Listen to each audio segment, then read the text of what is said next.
eyes on the prize. I can tell you what I'm seeing. You can have it if you dream it. Just be brave and you'll achieve it all. It all. I wanna know if you really want it, and if you do, then just shout it loud and clear. I wanna know if you really need it, and if you do, then just shout it loud and clear, loud and clear, loud and clear, loud and clear. Shout it loud and clear, loud and clear, loud and clear, loud and clear. Shout it loud and clear. Hi, everybody. Good evening. Good evening. Good evening. Hope I'm coming okay here sound-wise. It's all right. I'm kind of working off a remote location here. We're in sunny Florida right now, and not my well, this is my normal computer, but I'm not using my normal microphone and headset and speakers. Rather, I'm using a headset, so feels a little weird. But anyway, all right. Good evening, everybody. Let's get started. It is 8 o'clock Eastern time, and let's see if I hit this button right here. There you go. Okay, we got it together, folks. All right, good evening. Welcome to DayTradeSPY.com's Week in Review, Intro to Trading, whatever you want to call it. That's what we talk about. Just kind of a nice, casual Sunday night session where we kind of get together and, excuse me, discuss things of interest in the world of trading options on SPY. And my name is Hugh. There's my beautiful dog, Lucy. May she rest in peace. She had passed away about a month ago. And 12 and a half years old, miss her every day, but there she is. I got her smile right there with me. We took a nice little selfie together. Yeah, we make a nice couple. That's what they say. Anyway, folks, there's a questions box. You'll find a little icon on your Zoom dashboard. Click on that for any questions or comments you might have. I'm the only one that sees the questions and comments, of course. So go ahead and say whatever you want.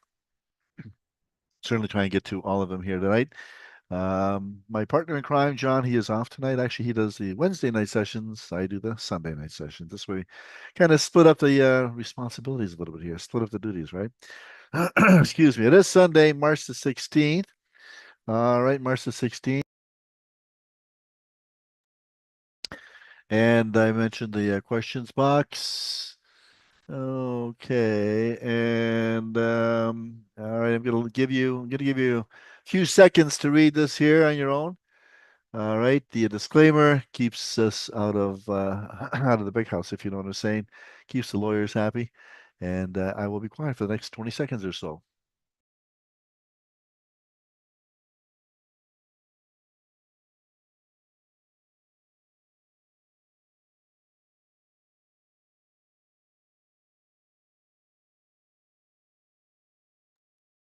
All right, you alone are responsible for all your own trading, and past performance does not guarantee future results. And there I is, right there, live and in color. I don't think the lighting's all that great in here.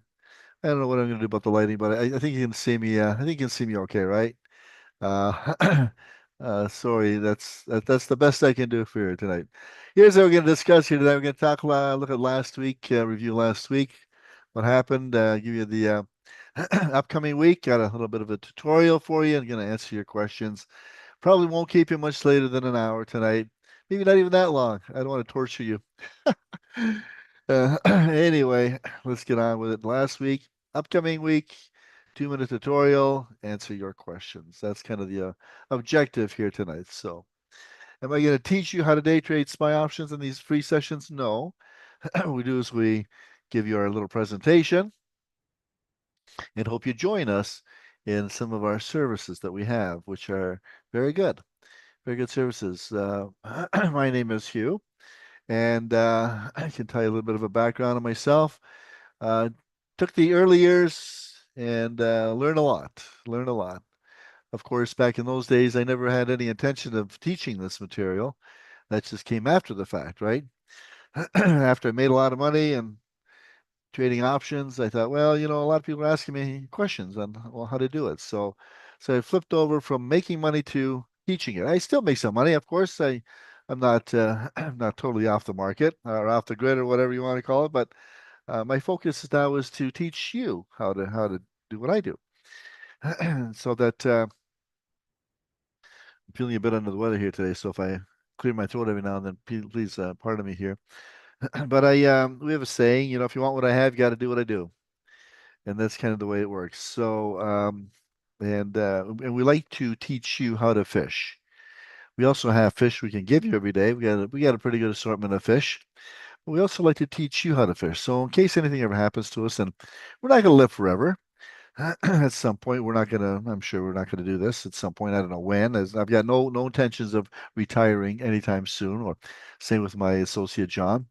But as you know, I mean, at some point, it's really nice for you to be able to just go out and do this on your own. And everything I learn that I teach what I trade what I teach. Everything I learned the hard way. I shouldn't say everything, but yeah, I'm gonna say yeah. Most of what I teach, I learned the hard way. And I took a lot of hits for the lessons that I teach. All right, a lot of hits.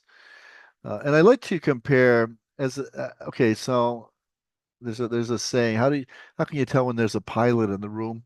You don't have to. He'll tell you or she'll tell you. But I like to make a lot of analogies to the aviation world for anybody who was a pilot or can relate. One of the analogies that I like to use is I just had it on top of my head here. What was the analogy here? Um, oh, I forgot. I don't know. My head's like a sieve here tonight. Um, what was I going to tell you here? Just going to tell you something here. But you want what I have, got to do what I do. Anyway, I- we want to. There's a lot of things I'm going to be using that as an analogy here, and so you'll be able to relate to that. It's just the one thing I just was going to tell you just kind of slipped my mind, but it'll come back to me. Uh, anyway, excuse me. I should have popped back into my head. Um, we like to, yeah, we like to be very mindful of risk as aviators, and I can tell you that before every flight we go around the plane and we check everything, including the color of the fuel to make sure we got the right fuel in the plane. We we check everything. Here's what I want to tell you. Yes, next time you go into a commercial airliner, you know how you go in the plane and you turn right and go find your seat. Just take a look at the left when they got the door open there into the cockpit, take a look, every one of those controls, every one of those dials and switches and all those wonderful things in there. Somebody probably gave their life to have one of those controls or knobs or gauges installed. Okay. By that I mean in the early days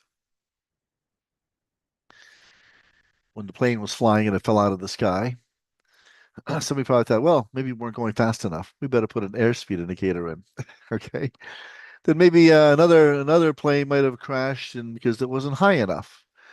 We better put an altimeter in there so you know how high we are. Excuse me.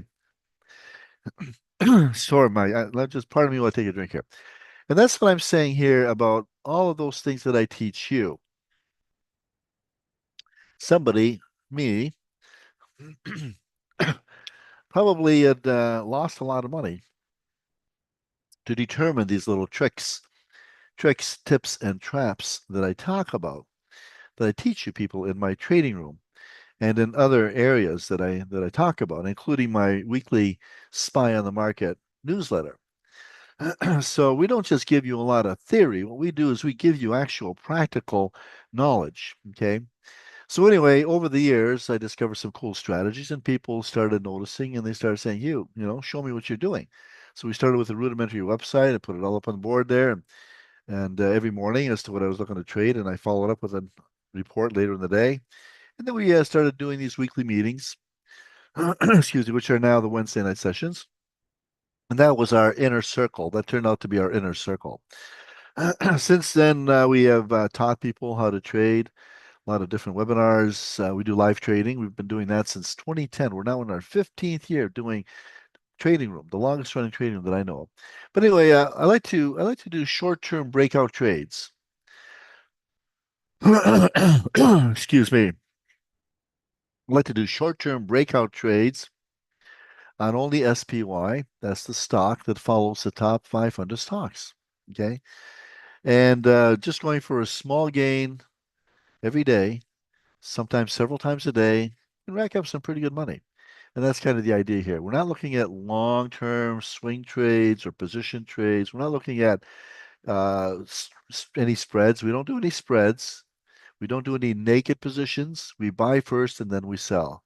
Calls and puts. Okay. And that's the name of the game. And through that, we're able to secure some pretty good money in the long run. Now, not every trade's going to be a good trade. There are going to be some losers. There are going to be some trades that are going to they're going to go against us for a little bit. We have to wait a little bit until we turns back to the upside, or might have to repair them or something. But as a rule, we just try and identify where those breakouts are about to happen. Excuse me, enter at an appropriate time, and then get out with just a very modest gain. All right, that's kind of the objective with what we do. I mentioned this spy on the market. This is actually our newsletter that goes out every week. You'll get this in your inbox every Thursday. It's a free newsletter. Excuse me here. It's a brief 3-minute read. All right. Shouldn't take you long. It's actually light, relevant, entertaining even. We usually talk about a lot of different things. And all you have to do is subscribe. Just go to our website, DayTradeSPY.com. And when the little pop-up comes up in a few seconds, just leave us your email address and you're going to get this delivered into your inbox every Thursday. Now, if you don't want to subscribe, but you still want to go back to these newsletters, all you have to do is go to the website, DayTradeSPY. Let me see if I can pull it up here. DayTradeSPY. All right. Excuse me. Go up here right to the top where it says Spy on the Market up at the top left. Click on newsletters and you will get all of the newsletters we had written. I think we got about 70 some of these things here. And you'll get some pretty cool newsletters in here here's the latest one. Are you addicted to trading? I just click on the link and you will get the newsletter here. And sorry. So it's kind of light reading. All right, like this one here says, imagine sitting around in a group. Hi, my name is, and I'm addicted to options trading. Kind of like Alcoholics Anonymous from what I hear. But I like this part. Somebody commented about this one line that I hit here. Am I addicted? I admit I'm addicted. Is it a problem? No, it's not a problem. Am I addicted? Absolutely, I am addicted to trading, and I have no qualms about it. But that's what we do. But it's under control. I can control my trading. So anyway, spy on the market. It's something I write every week. All right, let's take a look here at what happened last week, folks. This here is a chart of last week. This is actually an hourly chart. Every one of these candlesticks on this chart represents 1 hour of time. Let's just expand this out here and talk about what happened here. So I don't want to spend a lot of time on last week. What's more important is what's coming up, not where we've been. But on Monday, we had a low, no news day. Excuse me. But a lot of tariff talk, Trump tariff talk, overrode regular market forces. All right. We're in a position now in a situation where tariffs are actually sending some pretty scary signals into the market right now. And it's almost like nothing else seems to matter. Earnings, future outlooks on various sectors, economic news. It's like it doesn't really seem to matter that much. Not when the threat is with tariffs. Well, anyway, we got knocked down a few points here on Monday, right down to the 557s, and there was a little support there where we were able to excuse me, garner some buyers coming in to bring it back up to around the 560 mark here on Monday. Tuesday, we had the JOLTS job openings report. JOLTS job openings. This here is JOLTS job openings. Okay, what does that mean? JOLTS. That's an acronym. Man, I don't know what's going on. My sore throat here this evening here. JOLTS it's an acronym. It means Job Openings and Labor Turnover Survey. Okay, so it's kind of an important number. Kind of an important number. And it was reported a little higher than forecast, which is inflationary, right? What that's telling us that the economy is chugging along very nicely. Thank you very much. Fueled by tariffs, market didn't. Well, actually, if the economy is chugging along, that's inflationary, which is a bit of a threat to interest rates. And of course, talk about tariffs it was enough to move SPY even lower. Excuse me. We kept inching down on the price here to levels we haven't seen in quite some time, several months. I think back to December. If you look at it, see, we hit 555. We're toying with 554, 553 on Wednesday. We had better than expected CPI numbers, consumer price index. This is a good inflationary indicator here. Well, that actually encouraged markets quite a bit. So saw SPY come back up to this resistance level, up around this level right in here, around 561, 562-ish. But again, Trump got online. He's speaking just about every day now, talking about his executive orders and threats to the European Union and everything from Europe is going to be tariffed. Uh, kind of wondering whether he is thinking this through, everything through, um, because a lot of the opinion out there, including my own, is that the tariffs are going to be simply passed on to the consumer, right? Companies are only going to absorb so much tariff, but at some point, if it costs more, 25% more, whatever, to deliver the goods to you, somebody's got to pay for that. So that's going to be you and me, right? So that, of course, is inflationary, pushes markets down. And on Thursday, we had lower inflationary PPI numbers. Now, this is actually very impressive. These producer price index numbers were actually really, really good. In fact, one of them was actually very much a negative number. They're expecting a positive zero point 0.3 or something. I'm not sure which one it was, month over month or something, but came in as a minus zero point 0.1, I believe, if I remember correctly here. But that was again eclipsed by lower than forecast unemployment claims, and that pushed SPY to a weekly low because again the unemployment claims was lower, so fewer people were applying for unemployment. So we've got a strong economy, and that pushed SPY down to a low of 549.68 for the week.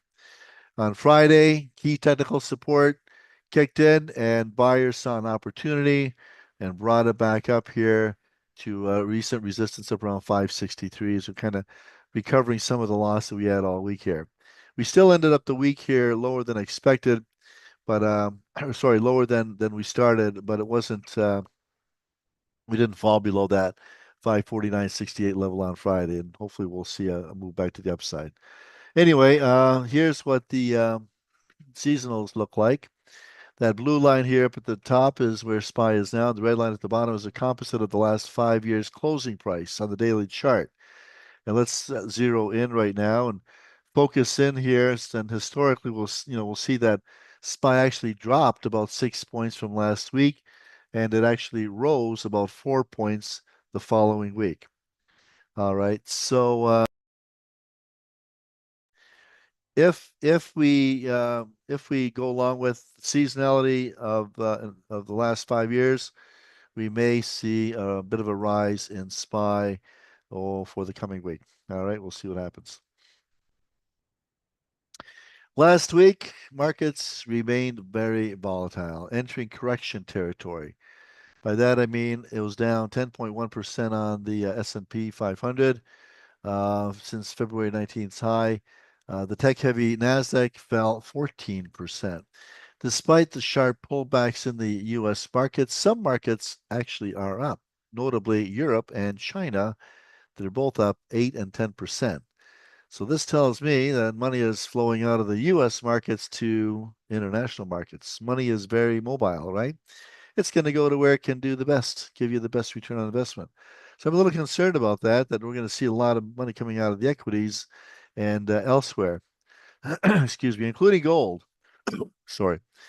Investors with balanced portfolios have seen better returns so far this year.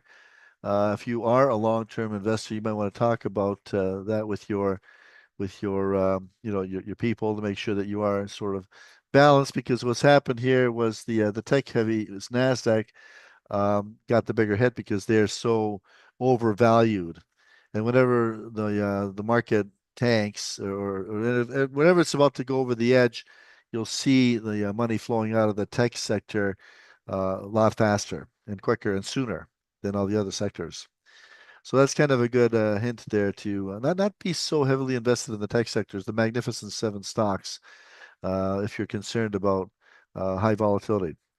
Yes, you can make some serious money on high volatility, but it's also dangerous if you're expecting the market to go up and all of a sudden something happens and the market tanks. You'll see the volatility hit the tech sector first. And of course, every time Trump talks about tariffs, that's inflationary, and the market has a tendency to drop. Okay, here's the look at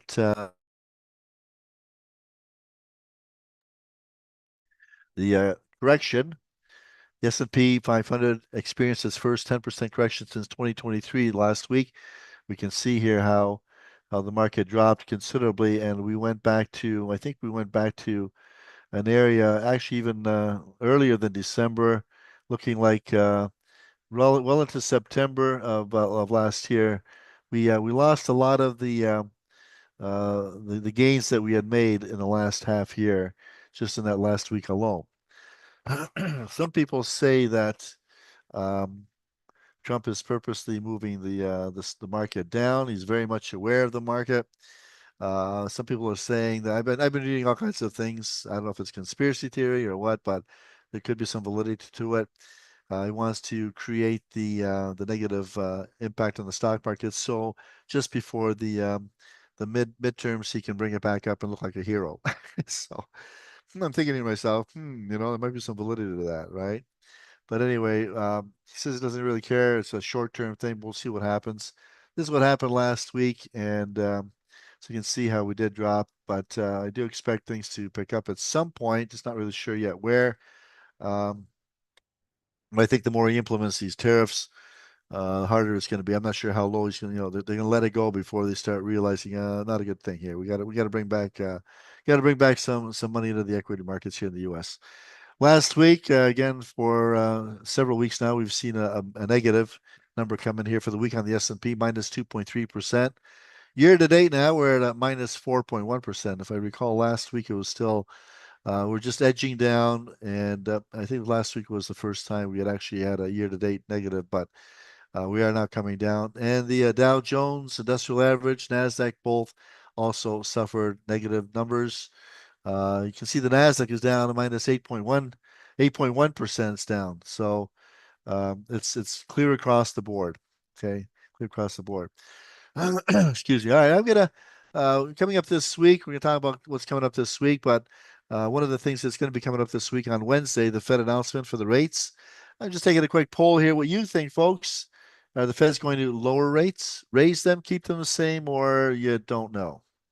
Put up in the questions box. I want to give you an idea here, get an idea as to what you think here, what you think the Feds are going to do with the interest rates this week. And while you're doing that, I'm just going to take a look here. All right, okay. I would say most people, okay, yeah. All right, the consensus is overwhelmingly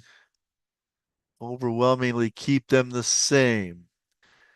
A few people had said possibly lower. All right.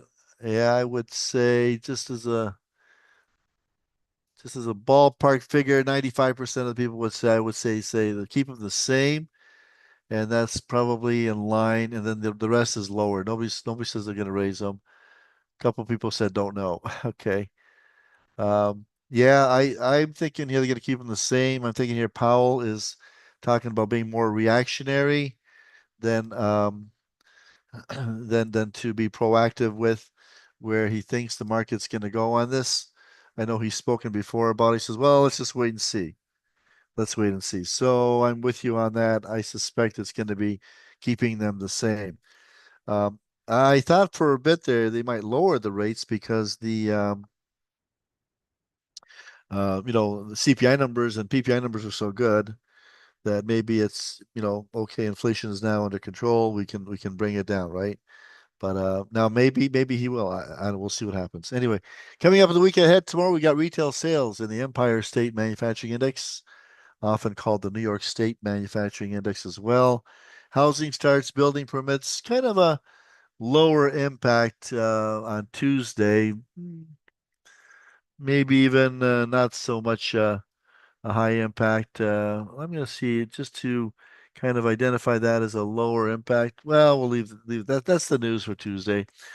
A lot of the news that happens, even though it might be sort of a lower impact news, much of it depends on what happens to the news around it. If there's other, say, higher impact news, then those impact news items are not going to be as right as relevant. So, but if there's no other news, then those lower impact news items will actually have a higher impact, right? So on Wednesday, all eyes are going to be on the Fed funds rate Wednesday afternoon. They are going to be discussing and releasing the new rates on Wednesday. And Wednesday is also going to have the the where is it? Wednesday. That's going to also have the conference on that, the press conference. And all that's coming up at 2 o'clock in the afternoon. And they're going to talk about the economic projections and give us the statement on that whole thing. So there's going to be some pretty craziness going on this week in that way. So, by the way, last week the Bank of Canada lowered their interest rates from 3% down to 2.75%. So the tendency still is to lower rates, at least with our immediate neighbors to the north, and we'll see what happens. Thursday, unemployment claims, Philly Fed Manufacturing Index, and existing home sales, and not much right now scheduled for Friday. Now that can change, but right now the calendar is pretty clear for Friday on economic news. So what's this mean as far as volatility? Expect medium on Monday, low on Tuesday, high on Wednesday and Thursday, back down to low on Friday. Now, just about every day, we also have an announcement that Trump is going to be speaking. And whenever he speaks, expect elevated volatility to kick in. Um, and what he says matters. Obviously, the markets are going to react to comments he makes there. I know he likes to build up markets and optimism, but all of this tariff talk. There's a lot of things he's doing, and I'm not so sure. I'm not I'm not so sure how it's going to work out. And you guys might have some opinions on that too. I know he's kind of dropping in the polls right now, but I'm sure he's aware of it. He's probably going to bring it back up again at some point. But um, a lot of times governments like to create problems when none exist, and then they fix them, right? They create problems and they fix them, and they look like heroes. But uh, so we'll see. We'll see. It's funny. I was talking to somebody the other day. I had a little conversation with somebody um, online here. We're doing one-on-one when they're saying here, they're rounding up all of the immigrants and they're sending them away and stuff. Is what happens when they affect everyday life? Because we need immigrants. Immigrants are doing a lot of jobs that Americans aren't going to want to do. Pick fruit and vegetables, clean hotel rooms. These jobs, right? In the service industry and stuff. That's and then companies, businesses that are going to have to hire, uh, Americans to do the job, and they're going to pay what, $30 an hour, 20, $30 an hour to do so because they don't want to do the jobs. And what's going to happen? Is that not going to be inflationary? I thought, but we'll see. We'll see what happens there. Anyway, I'm not going to forecast anything because one thing about the administration is that it changes on a very much a whimsical kind of a thing. So I suspect that if they realize that it's not happening, then they're probably going to change something to make it better, right? All right, 2 minute tutorial here. Adjust my camera a little bit here. Let me see if I do this. Get me more in the center of the picture. There we go. Is that a little bit better? 2 minute tutorial, trading in volatile markets. We are in volatile times right now. Hard to say that. And what do you do? What do you do? I know I've had some comments. I've had some back and forth emails with people. Let me see if my good friend David H is on right now. He brought up some good points I had chatted up with, and I want to see if he's on. David, are you on? David H, where are you? Uh, he brought up some good points. Okay, no, okay, he'll get the recording later. All right, so we guess what we are in some tough times, right? We have a lot of things going on right now that that are creating havoc in the markets, uncertainty. Now the markets can handle good news, they can handle bad news, but they have a lot of trouble handling is uncertainty. Now, when I look at the volatility in the morning, especially in the morning, that's what I like to trade in the morning. And using Thinkorswim, I look at that IV, implied volatility. When that is over 30%, I get a little nervous. Excuse me. I get a little nervous with high implied volatility, and I'll tell you why. That means that option prices are high. Now, you can make some pretty good money on high volatility because you'll see the markets are bouncing up and down quite quickly. And we do make money. In fact, if I'm scalping and I'm only looking for, say, a dime or 15 cents, I'm going to get that pretty quickly. And in recent days, I've been filled very quickly on some of those scalping trades that I do, scalps, right? But here's the danger with high volatility. When that volatility drops, and it could be something as innocuous as somebody says something, um, some economic news comes out, and for whatever reason, the volatility drops, even a few small percentage points. The price of those options drop. So let's say you buy an option for $6. That's pretty expensive, even for the options that we like to trade, further out in time. Let's say you spend $6 and then the volatility drops, say, 5 points. Well, that $6 option could now be valued at 540, 550. You could have lost 50 cents in that. Um, so what does that mean? Well, the stock has to move that much further to make up for that volatility crunch, squeeze, whatever they want to call that. And how much does it have to move? Not just the 50 cents. It's got to move the volatility drop that you lost divided by the delta. So if your delta is a 50 on an at the money option, divide your 50-cent drop by 0.5, and that means the stock has to move $1 just to make up for that loss and that volatility that you got into. So what you want to do is kind of keep an eye on that. Go in with extra caution. When you're in a trade, don't leave your post. All right, keep a real close eye on that. See, and if there's some pressure to the downside, maybe take some action on that one here. Watch for trading volumes as well. This is also something that I like to do.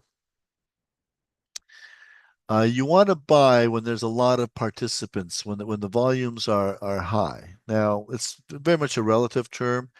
I generally like to get into a trade when I see volumes up around 1,000 or more on an option. I don't like to get into anything with not a lot of volume. Sometimes early in the morning, we like to get into trades right away, and I do. But if I only see 100 or 200 trades options having traded, to me, that's not a good sign. What that's telling me is that a lot of people, probably most options traders, are sitting in the bush. They're just watching. They're waiting and watching, right? A lot of the amateurs would get in right away when disregarding the volume, and they're the ones that the rest of the market preys on, right? So you could be finding yourself on the short end of the stick. So wait until the volume kicks in. That tells you that more traders are now feeling confident enough to buy the option. You now have a market, right? You now have a market with which to trade it. So watch for those trading volumes. Um, Wait to enter when high impact news is scheduled. Check market reaction. By that I mean watch for the news, and if there's news coming out in say a few minutes, anticipate what that could be. Now, usually when you have news coming out in a few minutes or maybe 10, 15 minutes, you'll see the markets tend to drop back a little bit. They pull back, right? Both in terms of volume and also the price will tend to go down.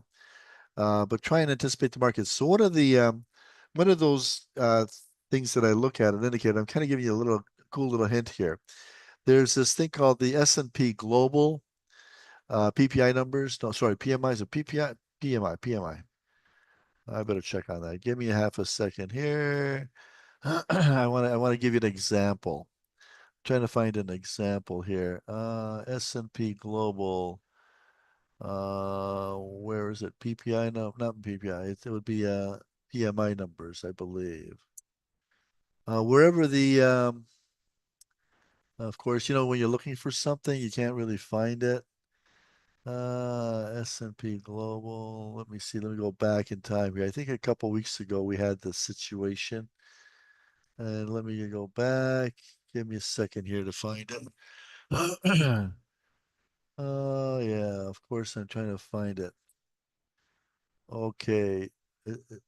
My mind is just I don't uh, hang on a second here. Okay, I think it's yes, it would be PMI numbers. Okay, these are PMI numbers. PMI numbers. These are um, purchasing managers index numbers. Now there's two numbers. One is the S&P Global, and then the next one that comes out on the same day is the ISM, Institute for Supply Management. But I noticed that as a rule, not always, but as a rule, the Institute for Supply Management (ISM) numbers, because they come out 15 minutes after the S&P Global, they actually tend to follow the S&P Global numbers in parallel. So if the S&P Global numbers are better than forecast, or higher, I shouldn't say better, say higher than forecast, you'll often find the ISM numbers to be higher than forecast as well. All right. So how the market reacts at that 9:45 news, it'll probably react very similarly at the 10 o'clock news when the second number comes out. All right. So that first number of the S&P Global is a bit of a, bit of a preemptive move, right? You can see, okay, so if the PMI numbers are higher than expected, the market went down, right? Inflationary or something, market went down, and then it recovers fairly quickly. Like usually within a few minutes, it'll bounce back up. But then at 10 o'clock, uh, and if the ISM numbers follow suit, which they often do, I would say most often they tend to mimic the S&P global numbers. So if that happens again, you can anticipate that it does, and you can maybe get into a put situation before the numbers are released, and then you'll make money as the market goes down. There's a pretty cool hint for you, folks. There's a pretty cool hint. All right. So, but wait when you see those numbers come out. Just wait a little bit and see where they go, and then kind of take advantage of that. Um, if you do get in before the news comes out, and you're on the right side of the equation, you'll make some pretty good money. If you're on the wrong side, well, now you got to wait it out until the market reverses and goes through its little temper tantrum, right? So, and again, this week we've got the Fed funds rate announcement. I would probably not want to be in a trade. Probably after 12 noon on Wednesday. I'm thinking here the markets are probably going to edge back a little bit. But when they start talking about the inflation and interest rates, especially when Fed Chair Powell starts giving a speech, you'll probably see some pretty good swings in the market, probably both up and down. Okay, some pretty good volatility kicking in. You can make some pretty good money there. But my key recommendation all the time in these markets is always to trade small, trade often, trade with time to expiration. One thing you don't want to do is I talked to somebody about somebody actually emailed me, I think it was yesterday, something about zero data expiration and how they made some pretty good money on that, and that's great if you're on the right side of that equation. But I shudder to think all the people that lost money on zero data expiration trades. And I don't have the numbers up here right now, but you'll find with the volatility that a lot of traders are trading near term expiration. Seems to be the new fad or something. There'll be thousands, tens of thousands of options in volume by even 10 o'clock on zero date expiration. That tells me that options traders with zero date expiration, they're gamblers, not much more than gamblers. And a lot of those people are going to lose their money. And I certainly hope you're not one of them. I like to play it safe. I like to buy time. Mondays and Tuesdays, I'll buy the same week's Friday's expiration. On Wednesdays, Thursdays, and Fridays, I like to buy the following Friday's expiration because when the market does go against you, it takes no prisoners. And if you're in this thing, you could see yourself losing a lot of money very quickly with zero date expirations. So trade small, trade often. That's the name of the game. Now, uh, we have this little program that we're doing, turning $5,000 into $50,000 by the end of the year. And we're chugging along quite nicely on this. But I had a couple losers here. Excuse me. What happened was on our 43rd trade, we are now trading $6,000, looking for $240 a trade. On March the 5th, took a bit of a bath on that one for almost $5,000. I did recover some of it, not much, and inching my way back up. And again, I got into calls here again on March the 10th, and the market went down. Okay, so I took a little bit of a rest here for the next 3 days. Again, I didn't want to be watching the market all day on that. We are sort of out and about here on a bit of a vacation here, but on Friday I got in a couple of trades here, picked up $450. So we're currently down about $6,200 to where we should be. But we've got all year, and I have no doubt we are going to come up and inch our way back up. And I think one of the things that we're doing here, so here are the rules with this. All right, these are assumptions and guidelines. Number one, we're not going to be inhibited by the pattern day trade rules because with this strategy, I actually have the availability of ample funding in which I can go in and out of several times a day.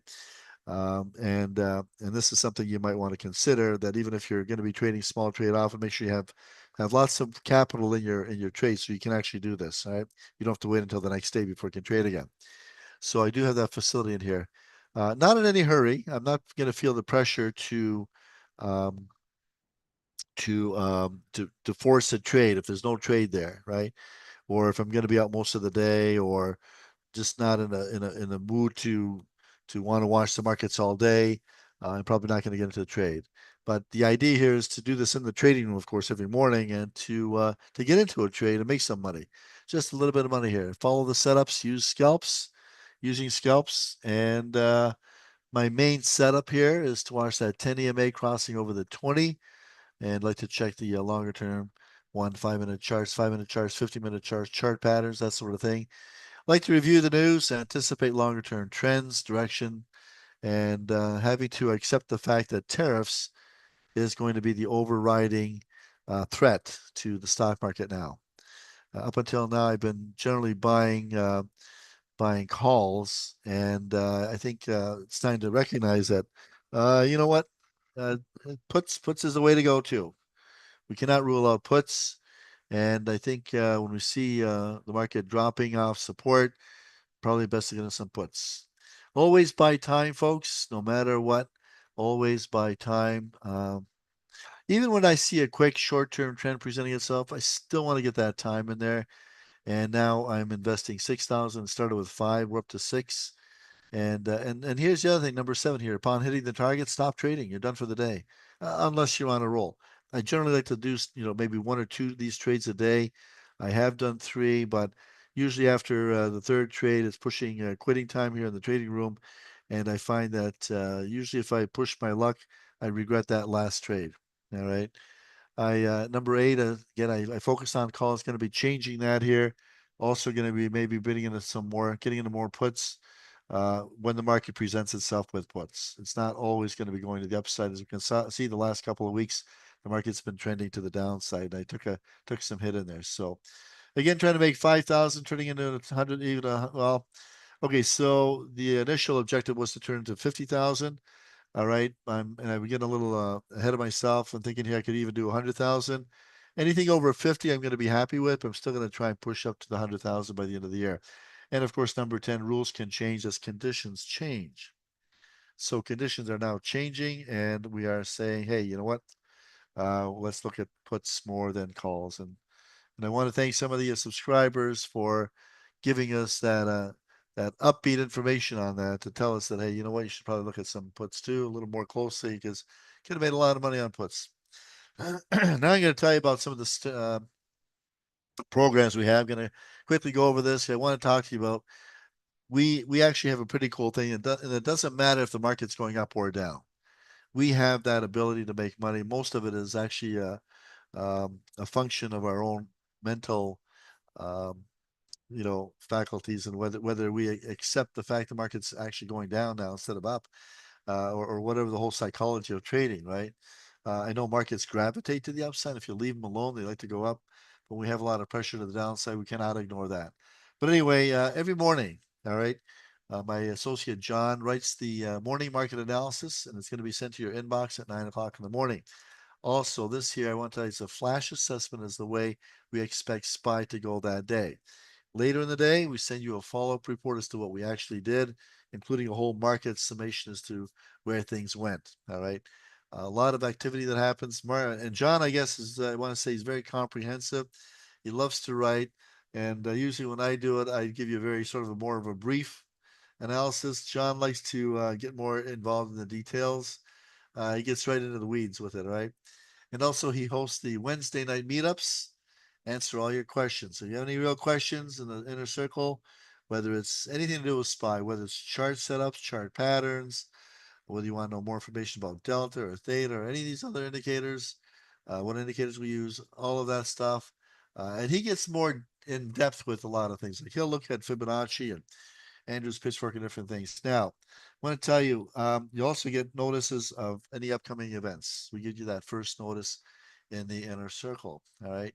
So you can go to our website with any of these programs and you can actually subscribe there. But what I recommend here, what I recommend is emailing customer service at DayTradeSPY and just tell them, say, listen, I'm interested in the inner circle.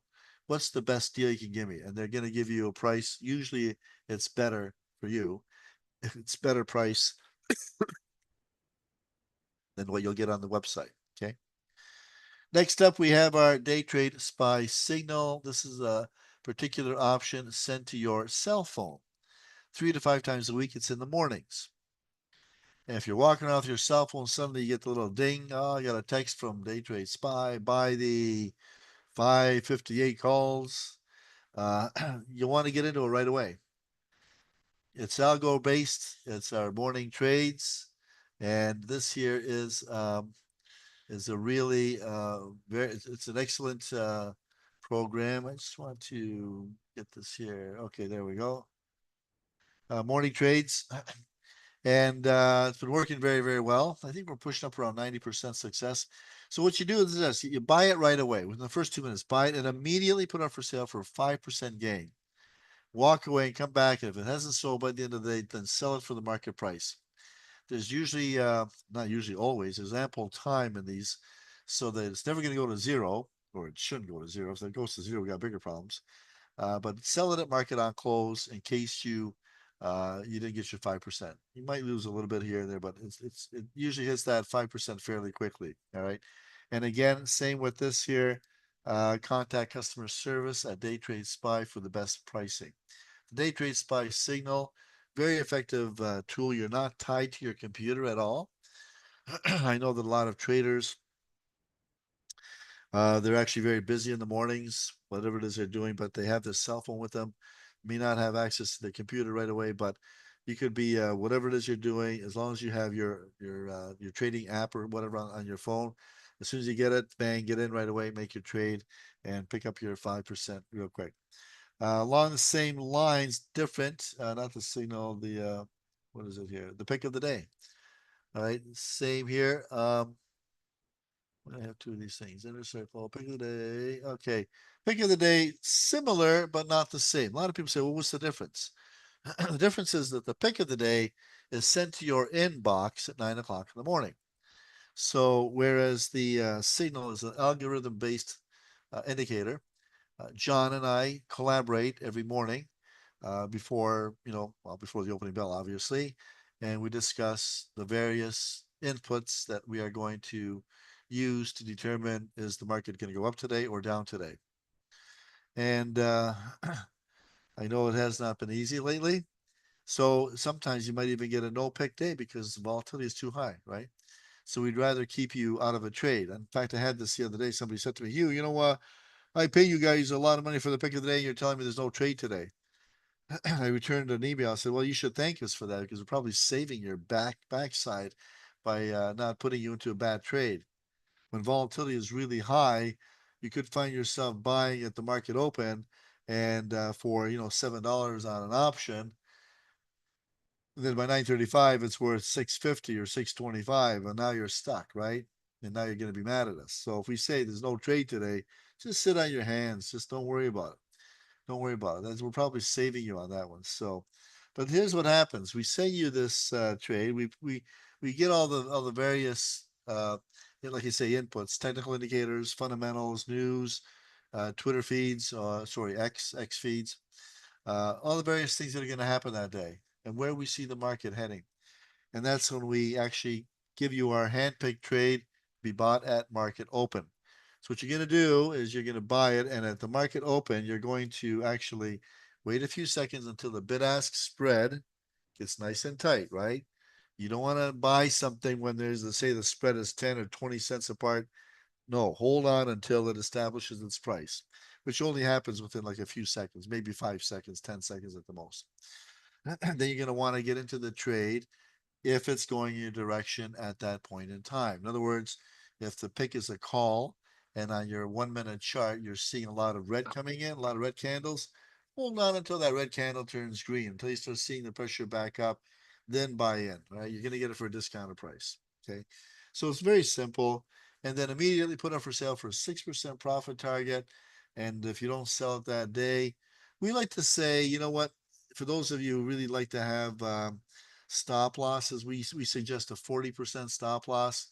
It's very rare that the pick gets taken out for 40% stop loss. It can happen, but it's very rare.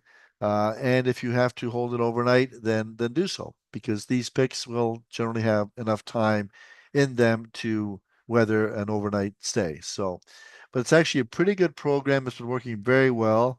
That too has had a couple of challenges as of late. I will not kid you on that, but we are going to be incorporating some more indicators. I think that we're going to be looking at and try to hone our assessment skills on the pick in anticipation of what's to happen. But it has been again a very very successful program, and this too, in fact, this is one of our best sellers. All right.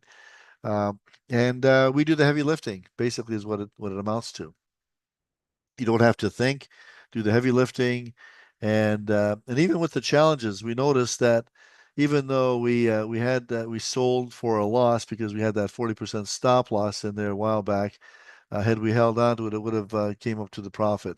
So I thought, oh my gosh, should have held on, but because we told everybody use that 40% stop loss, it took them out. Again, contact customer service at DayTradeSPY for pricing. I've been telling people now that if I see this thing is coming down, I've been saying, listen, if it was me, I'd hold overnight because I think it's going to pop back in your direction. So don't be so quick on selling these things, even at the stop loss. A lot of volatility. It's not unusual to see a stop take you out if you're in high volatile times, right? All right, moving along here. Of course, our trading room is our key program hosted by John and myself. This is where strategies come alive every morning, 9:20 to 10:30. Learn and earn. These are interactive, exciting trading. We teach what we trade what we teach. Get your questions answered live in our trading room. And we've been doing this since 2010. Again, contact customer service at DayTradeSPY. As a matter of fact, I happen to know that for 3 months, we got a special at $6.99. Um, and you're going to learn to earn, right? You're gonna learn how to fish. You're gonna learn how to fish, and that's the objective here. Learn how to fish. Contact customer service at DayTradeSPY. Get in on this. Learn everything you can. The longer you're in the trading room, the better trader you're going to be. That's just the long and short of it. All right, let's get to some questions here. Whoa, where's the questions? Where's the questions? I don't want to keep you all night here, but I want to get to the questions. And let's go back to the top of the list. Lots of questions here. Okay. Is there any way to get an entry? This is from Tom. Tom at the beginning here, 802. Oh my gosh. Any way to get a limit entry suggested price with the daily email? Okay. So what he's asking for is when you get the daily email, whether it's the pick of the day or the DayTradeSPY signal or the inner circle, we cannot give you, because we don't know. Nobody knows, right? We cannot give you an entry price because the options market opens at 9:30. So when we send these emails out, when they go out, that price has not yet been determined. If we knew what the price was, we could give it to you, but we don't know. So, so what you have to do is just look at the price. But it doesn't really matter the price. I mean, it does in relation to volatility, right? And in relation to the bid ask, those things matter. But if an option, let's say, is you've got the sort of the firm price at say $5, right? Um, then that's what you pay. But don't worry about it because when you go to sell it, you're going to get all that money back anyway, right? That's the idea. So if it's $3 or $4, it doesn't much matter because you're going to get it back on the sale. So good evening from St. Louis. Good evening. Good evening. Okay. Check sheet. Check sheet. Yes. Lots of pilots in the room. I use a lot of analogies. It's all about risk. I mean, think about it. And you pilots know this. Listen, what is safe about tying yourself, strapping yourself into a metal tube only to hurl yourself through the air at 100 miles an hour? Nothing's safe about that at all, right? But you do everything humanly possible to minimize risk, and then it's a lot of fun, right? You check everything, including your own condition, especially your own condition. What's the saying? What is it? 8 hours, bottle to throttle, or something. And they use a lot of analogies. There's one I love. I love. I'd rather be on the ground wishing I was in the air than being in the air wishing I was on the ground. I like to say I'd rather not be in a trade wishing I was than to be in a trade wishing I wasn't. So I take a lot of analogies from that world. It's funny how some of the disciplines and some of the our experiences, how we can relate them into options trading. One of the things I talked about with somebody the other day too was, well, this was really good. It's really funny. He was saying how people with people who are successful in other areas, like doctors have a hard time trading. Doctors have a hard time trading because they've always learned, right, and they've been conditioned, I guess. Now I'm just saying an opinion here, that what they say is generally right, and they're not going to question, you know, an alternate way of doing things, or the way they've been disciplined and taught. They have their own ideas, and it's difficult for them to accept that they could be wrong or whatever. And oftentimes they have very great difficulty in trading. It's they're not as receptive to ideas in the trading world as a field. I had a lawyer actually once, very good at what he was doing, but he wasn't very good with numbers. And actually, it was very funny because I ended up firing him after several sessions. He asked me a question that it really kind of bothered me a lot. He said, "How do you calculate percentages again?" And I remember his name. His name was Sean. Nice guy, great guy. And I said, I think you should really reconsider this. I'm really sensing you're having a lot of trouble with numbers. And I said, Sean, trading is all numbers. I mean, this is all it is numbers. There's nothing else here. It's all numbers, right? And it was funny. So I think he was just disillusioned with his law practice at the time.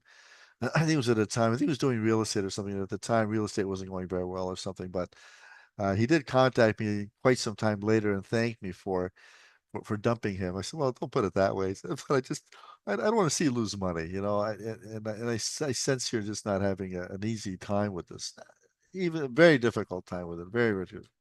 Anyway, he thanked me and stuff. It's not for everybody. And if I recognize, it's not for you, I'll tell you. I'll say, you better think about this. It's all numbers and it's all emotional control, right? We're all into the emotional control with this thing, and oh, I love these people. These comments are coming in. Plan your flight and fly your plan. Brilliant, Rich. Brilliant. Absolutely true. Um, okay, Scott is asking, is it safe to trade with such a volatile president who can come out with the stupid 200% tariffs at any time? The stupid comments have cost me big time over the past few weeks. Scott, I can tell you, I took a hit for I think about $4,500 in the last couple of weeks, and I'm pulling back a little bit on my own trading. I say, you know what? Exactly what you're saying, Scott. Scott P. Exactly. It's not the market this is volatile, perhaps as much as our president.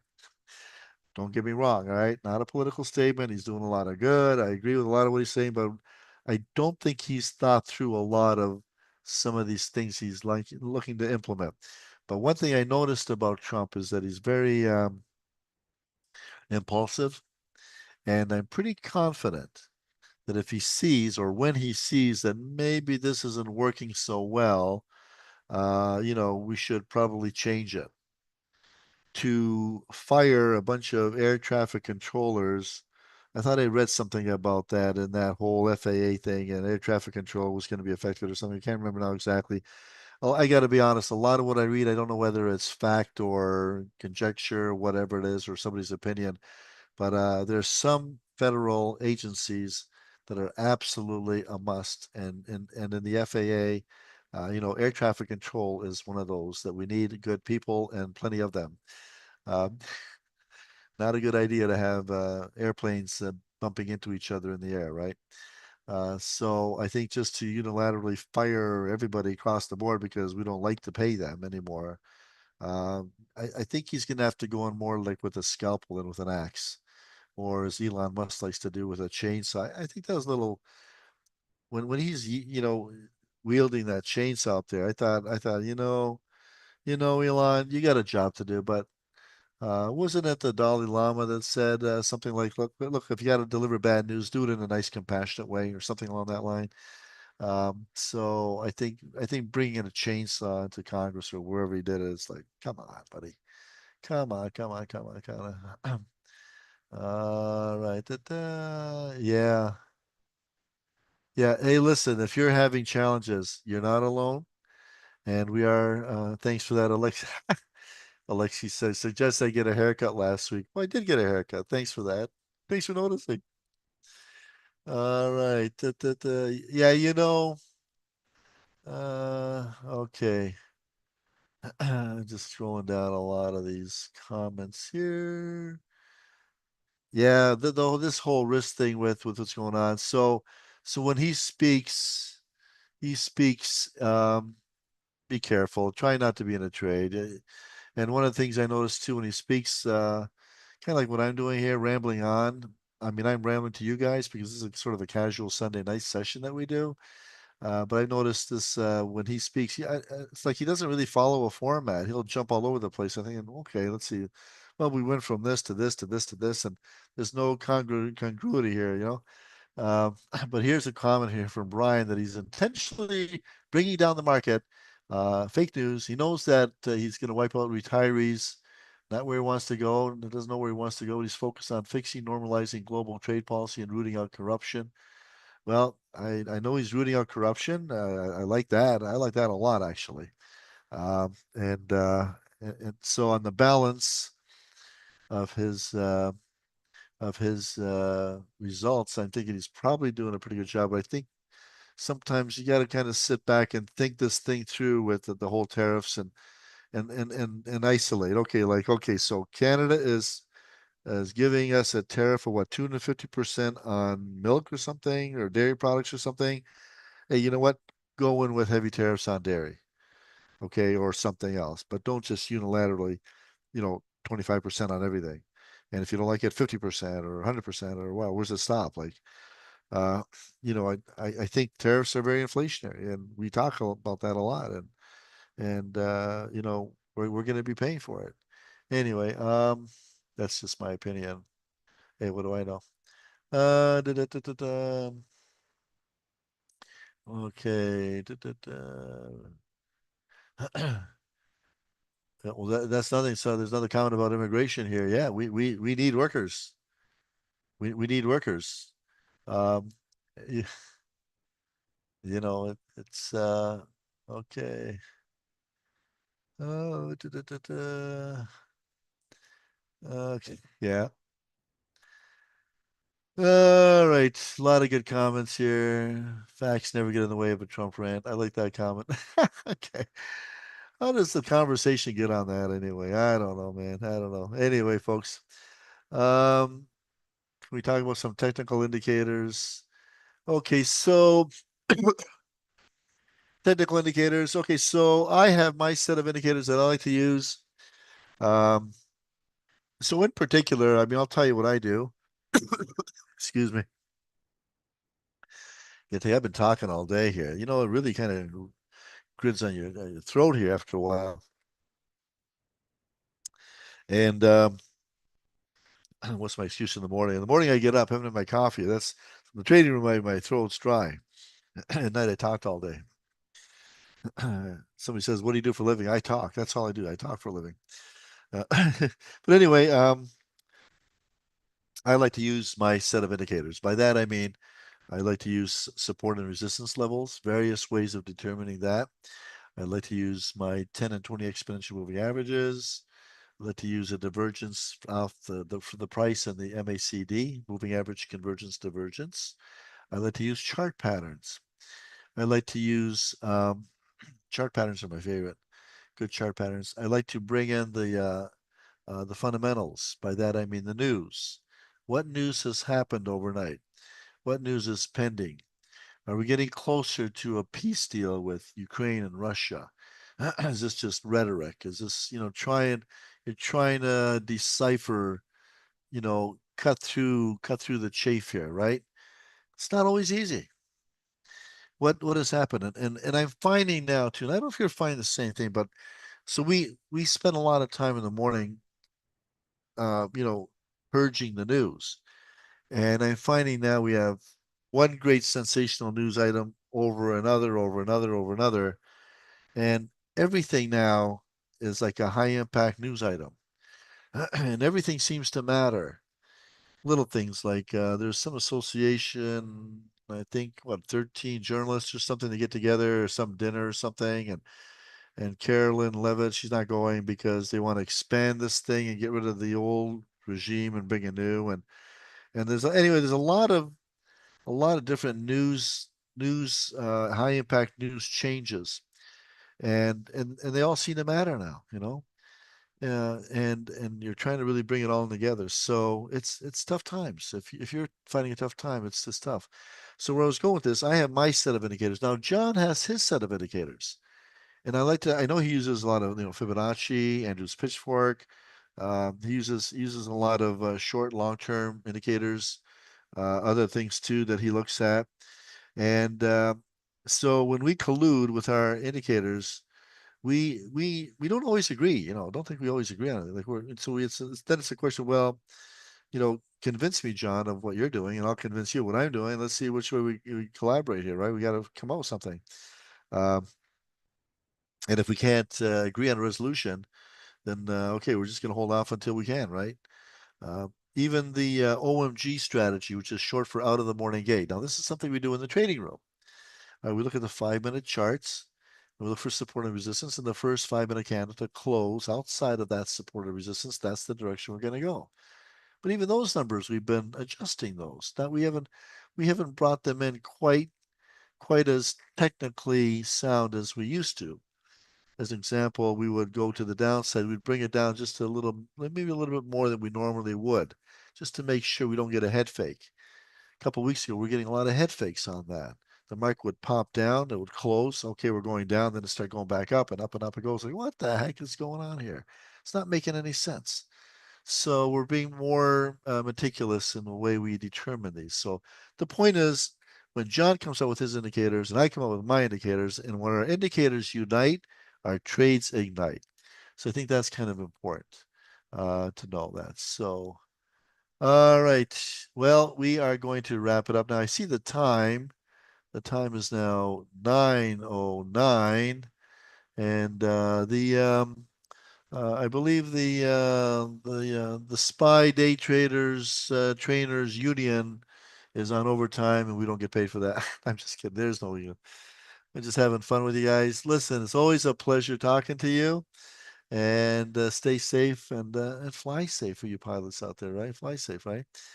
Been a pleasure, folks. We'll see you tomorrow morning in the trading room, and hope to subscribe. And clear, and there ain't no stopping now. You're the one, shine brighter than the moon and the sun. Be great at what you do, give it all to you, and trust the process and keep your eyes on the prize. I can tell you what I'm seeing. You can have